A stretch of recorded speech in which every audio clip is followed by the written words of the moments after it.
Herkese merhaba arkadaşlar. Ben mutfağa bulaşık makinemi boşaltmaya geldim. Biraz önce bitmişti o da. Bugün okullar yarım gün olduğu için çocuklar da evdeler. Onlar da ödevlerinin başına oturdular. Hatta önce gelin bir onları size göstereyim. Oğlum burada yapıyor. Yine sofrayı çıkardı.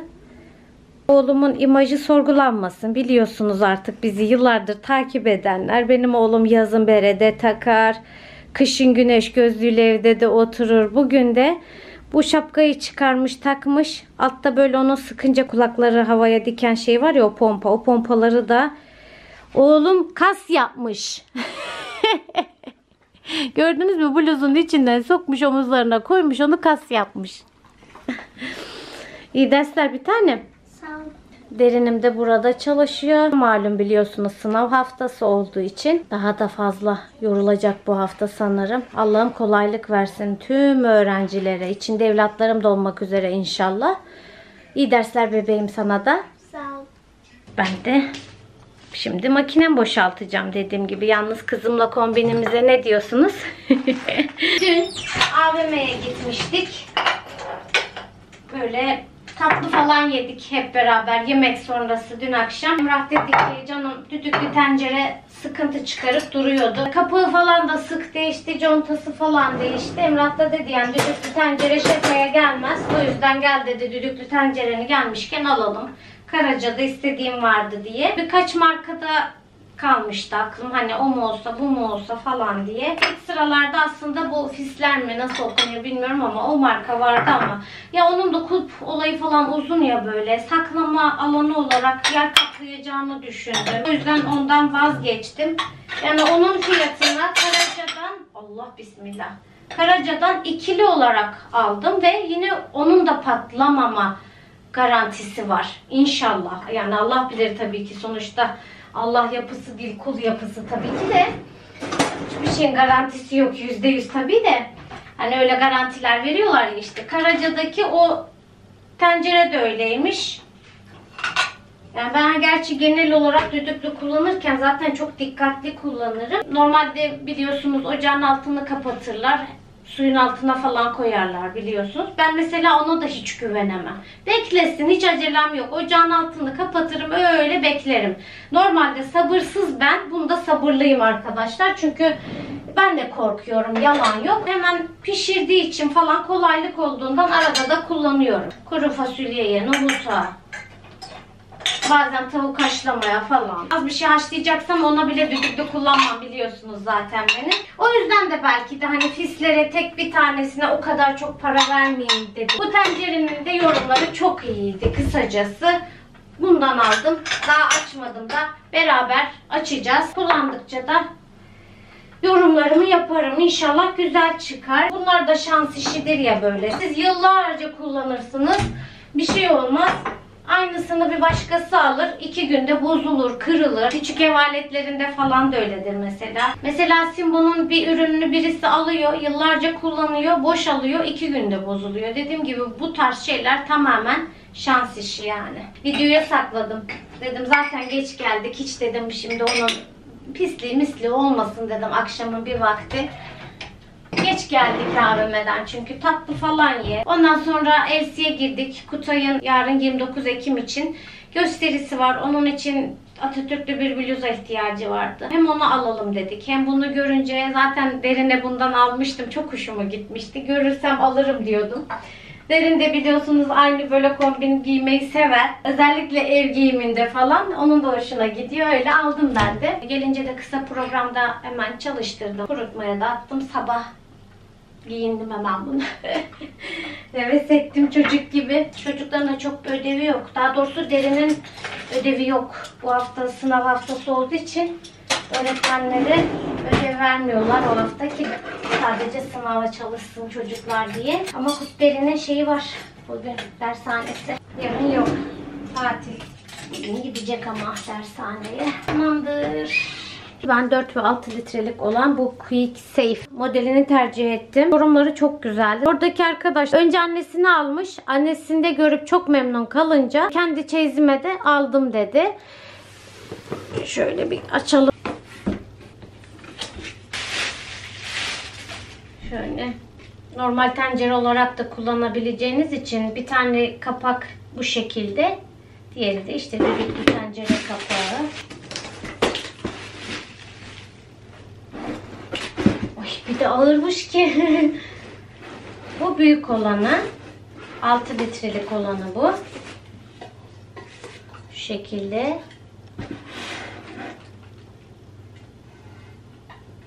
Görünüyordur herhalde.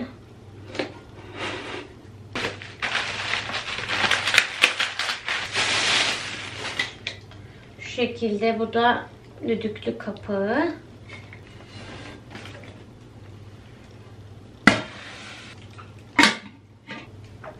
Diğeri de bu boy.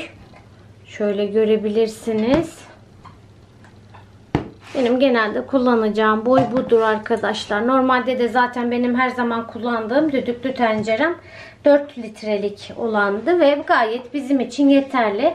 Kalabalık bir misafir ya da fazla nohut vesaire haşlayacaksam bu 6 litrelik de çok rahat yeterli olacaktır. Şu kapak her ikisine de oluyor. Aynı şekilde bu düdüklü kapağı da öyle. Hem buna oluyor hem buna oluyor. Şunu bir çıkaralım. Güvenli pişirme sistemi, hızlı pişirme ve lezzet, vitamin koruma diyor. Sebzeler için var. İşte tavuk, et vesaire için var. Şöyle çeviriyorsunuz. Ona göre ayarlanıyormuş. Bir de şu kısım renk değiştiriyormuş arkadaşlar. Koyu yeşil olduğunda biz normalde düdüklü tencereler biliyorsunuz üflemeye başlar ve hemen o zaman altını kısar, o düdüğünü indiririz ya. Bunda da o kısım bura kalktığında renk değiştiriyormuş ve koyu yeşil olduğunda yine altını kısmamız gerekiyormuş. Patlamama garantili bir düdüklü tencere serisiymiş bu. Bir de bu kısmı mesela yemeğiniz pişti artık. Ocağın altını kapattınız ya, havası gitmediği sürece bu kısım aşağı inmiyormuş. Bunun aşağı indiğini gördüğünüzde anlayabiliyor musunuz ki kapağı artık açabilirsiniz. Havası çıktı demekmiş. Şu an aklıma gelenler bunlar arkadaşın anlattığı. Kapağını bir türlü kapatamadım. Şöyle çevirerek kapatıyorum. Güç bela kapattım. Vallahi billahi. Şöyle göstereyim. İnsanoğlu hiç bilmese de bir şeyi kullandıkça, öğrendikçe ele alışıyor tabii ki. Yine yorumlarımı size belirtirim arkadaşlar. Eğer düdüklü tencereye ihtiyacı olup yenilemek isteyenler vesaire olursa. Mesela nohut falan 7 dakikada pişiyor diyorlar. Bilmiyorum artık. Kullanınca yorumlarım. Allah'ım güzel günlerde, sağlıklı günlerde kullanmayı nasip etsin inşallah. Rabbim bende ne görüyorsanız sizlere daha güzelini, daha iyisini nasip etsin inşallah. Derin dershaneye gitti. Biz de kızıma eşlik ettik. Şimdi oğlumla şok markete gidiyoruz. Üst katı var. Evet, üst katını yaptılar. Tadilat oldu. 2 katlı oldu şok market. Kutay da nedense şok marketi sever yani. Öyle bir bakalım mı anne dedi. Çıktık. Ben de bir tane ruj elime geçti. Bir çekmeceyi düzenlerken ruju da sürüverdim. Böylece çıktım. Baksanız Allah aşkına. Manav reyonu, şarküteri reyonu falan böyle full dolaplı olmuş. Araba da almış. Ne alacağız anneciğim? Hadi bakalım. Yalnız çok güzel olmuş. Bayağı alan açılmış. Oo. Bayağı full dolap. Demek ki dondurmalar falan da burada. Değil mi? Kaprisan alacak mısın anneciğim? Kaprisan.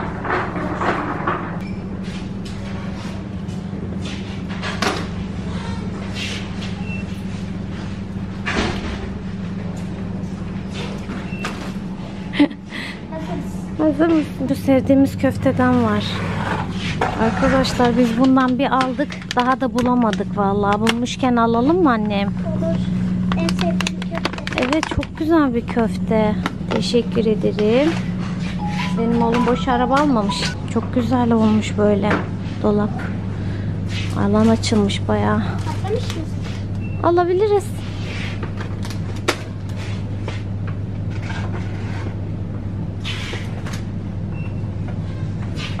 Bir sürü tatlı varmış burada.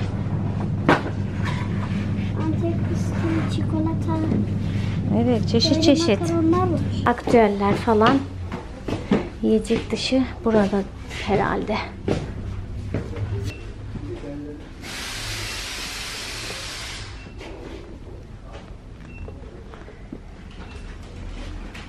Defterler falan burada.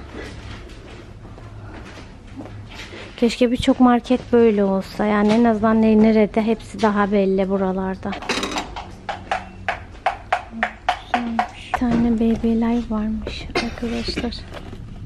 Derinde biliyorsunuz birçok çeşidi var bu Baby Life'ların.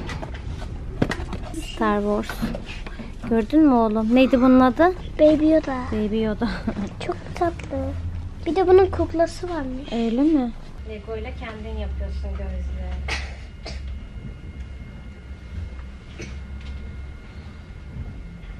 Mavisi, pembesi var. Şirinler. Lazım ama 50 bu. Hemen biter bu. Ablan küçük olsa kesin bunu alırdı. Es alır. Merak ettiğin kadar var mıymış? İyi miymiş burası?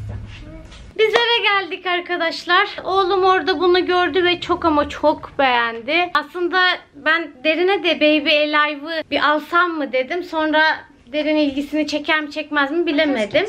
Getir anneciğim keselim. İlgisini çeker mi derken oynamıyor da koleksiyonuna eklemek istediği bir Baby Alive şekli mi onu bilemediğim için almadım. Derine bir söyleyeceğim, eğer isterse ona da onu alırım yani. Çok güzel. O bebeklere ben de bayılıyorum. Kaprisan almıştı. Kutay zaten görmüştünüz. 2 tane şöyle almış. 2 tane de bu şekilde almış. 5 tane de çubuk kreker. Yardımcı olmamı ister misin? Olur. Tamam. Ver bir tane. Bunun bir özelliği var mı yavrum? Yok. Bir özelliği yok herhalde. Bunun içinde mi oturuyor? Star Wars'u falan hiç izlemeyen biri olduğum için. Gerçi çocuklar da bilmiyor benim. Kapatıyorlar böyle. Kapanıyor mu? Bir dene annem sen de. Şu mini kornişon turşusundan aldım. Bir de benim favori turşumdan aldım. Gördünüz zaten, bir tane bu patlamış mısırdan aldı. 2 tane de bu Lezita'nın piliç köftelerinden aldım. Son kullanım tarihine daha 1 ay var. O yüzden de 2 paketi aldım. Buzluğa koyarım. Onlar yenir. Aldıklarımız bunlar. Olmadı mı bir tane? Evet, bir de bir baban uğraşsın bakalım. Onun içinde mi oturuyor? Yatıyor mu? İçinde mi duruyor? Nasıl oluyor? Bir göster bakayım. Böyle mi? Normalde böyleymiş.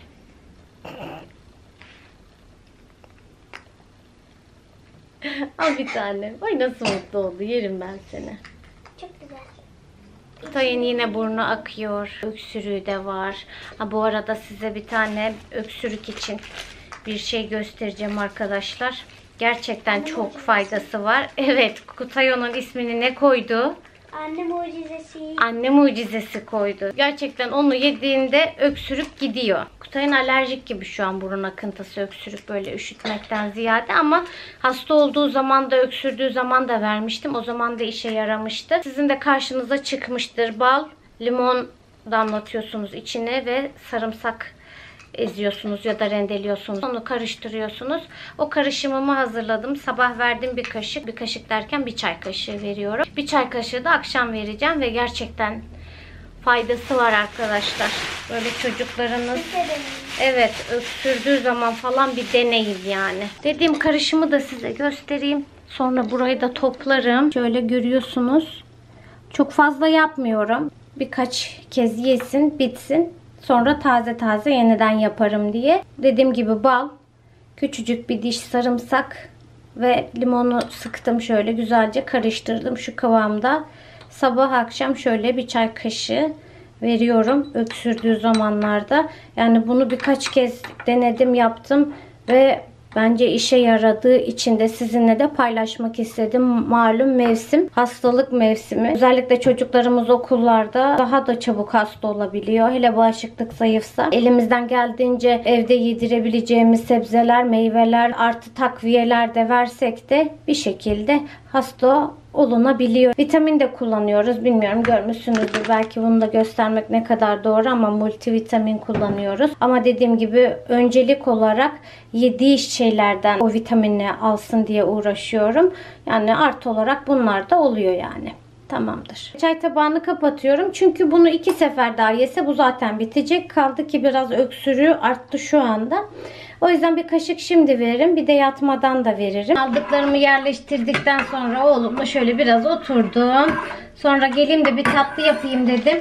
Dün Emrah'la deyip köşe bir temizlik yaptık arkadaşlar. Öyle böyle değil yani. Perdeler falan yıkandı, camlar silindi, gardıropların üzerini sildik, temizledik. Bizim yatağın altı bazalı biliyorsunuz. O bazanın altındakileri boşalttık. Orada elenecekler elendi, temizlendi, tekrar konuldu. Balkonu temizledik. Her tarafı çektik, sildik, süpürdük, toz aldık.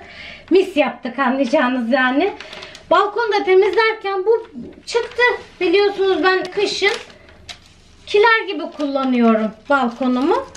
O yüzden böyle stokta bir şeyler falan olunca balkonda tutuyorum. Hava ferah oluyor zaten, balkon soğuk oluyor, bir şey olmuyor diye. Bu güllaç da oradan çıktı. Bir baktım tarihine 2026 diyor. Yine de ne olur ne olmaz, böceklendi mi ne oldu ona da bir baktım. Baktım o da yok. Ben bunu yapayım dedim. Çocuklar yemiyor ama biz seviyoruz Emrah'la, biliyorsunuzdur belki. Ramazan geliyor hep aklıma. Vallahi. Bakalım, İnşallah hayırlısıyla o günlere de çıkarız. Yine beraber bir Ramazan geçiririz Allah'ın izniyle. Üzerindeki ölçüye göre şekerini, sütünü koydum. Ya orada kaynatıp ılıtın diyor ama benim annem hep şeker eriyene kadar ocakta pişirir, alır direkt yapardı. Ve annemin güllacı da muhteşem olur. Ben de o yüzden annemden öğrendiğim gibi yapıyorum. Yani bir daha soğuma olayı falan olmuyor.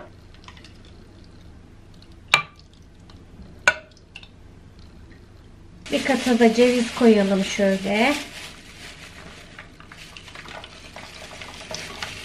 Bugüne yemek olayı yok. Yemeğimiz var Allah'a bin şükür. 2 kase de puding var. O da çocuklara olur. Onlar bu tatlıyı yemiyor ya. İyi olur.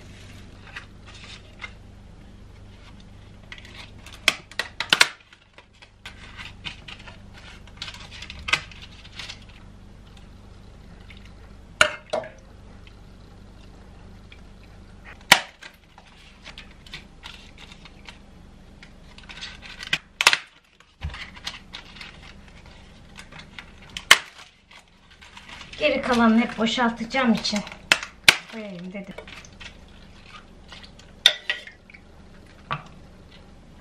Küçük kare borcama yaptım gördüğünüz gibi.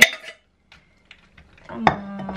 Aylar sonra bir güllaç tatlısı yiyeceğiz. Yanına bir de çay yaparım kendime. Oh, Emrah'ın içeceğini sanmıyorum. Çocuklar zaten içmiyor biliyorsunuz. Ben videomu da artık burada sonlandırayım. 29 Ekim Cumhuriyet Bayramımız hepimizin kutlu olsun. İzlediğiniz için teşekkür ederim. Sonraki videoda görüşürüz. Kendinize iyi bakın. Hoşça kalın.